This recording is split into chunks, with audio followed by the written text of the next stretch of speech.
I guess we'll do about one more, and appreciate again y'all all coming over.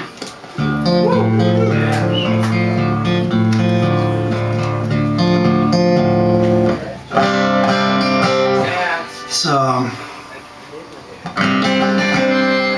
this song is on the new record, and it's actually a cover song. It's the first time we've ever actually recorded someone else's song for one of our albums, for one of the official release records, and the reason we did it was this guy from our hometown named Eddie Hinton, who I actually knew him when I was like 4. He used to come over to the house. He was friends with my dad, and they played on a bunch of records together. And Eddie was a great songwriter and amazing guitar player and incredible singer. I mean, just triple threat. And he played on a lot of hit records back in the 60s, like Aretha Franklin and Wilson Pickett and Boz Scaggs and Lulu. And he wrote Dusty Springfield's big hit "Breakfast in Bed," and he made some incredible records that are really, really hard to find, but well worth your effort to look for them. And he went kind of crazy, and he spent a lot of his later part of his life in and out of mental institutions, and he was homeless for about a year in Decatur, Alabama. Lived in a park, and actually probably around the time he wrote this song was around that time. And it's one of those beautiful kind of uplifting songs. You'd never know that the guy who wrote it was such a kind of tragic, sad figure, because it's just a beautiful song, and one of my favorite things ever written. And we were asked to participate in a tribute record that a great little record store out of Cincinnati, Ohio, Shake It Records. They were doing a series of 45s of Eddie Hinton covers by different artists, and like Greg Dooley did one, and I think Heartless Bastards, and maybe Black Keys are doing one, and we were honored to do one, and we recorded 2 Eddie Hinton songs for the 2 sides of the 45, and we were in the middle of making our record when we did it, and it kind of like opened all these floodgates for, including that last song that I just did, were like songs that pretty much we ended up kind of writing and putting on the record as a result of having done that. And so we ended up deciding we wanted to put the 2 Eddie songs on the record too. And Darren over there at Shake It was nice enough to say that was fine with him, and so we did. And so I want to do a shout out for Darren and Shake It Records out of Cincinnati. Supporting the indies, man, supporting the record stores whenever we can.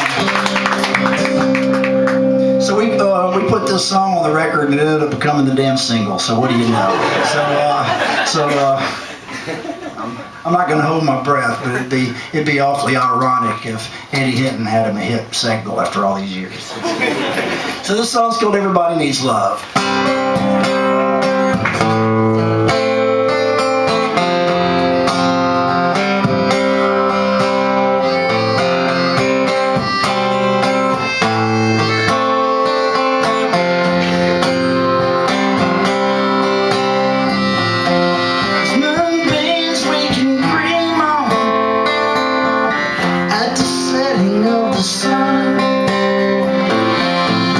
The stars we can wish upon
listen up.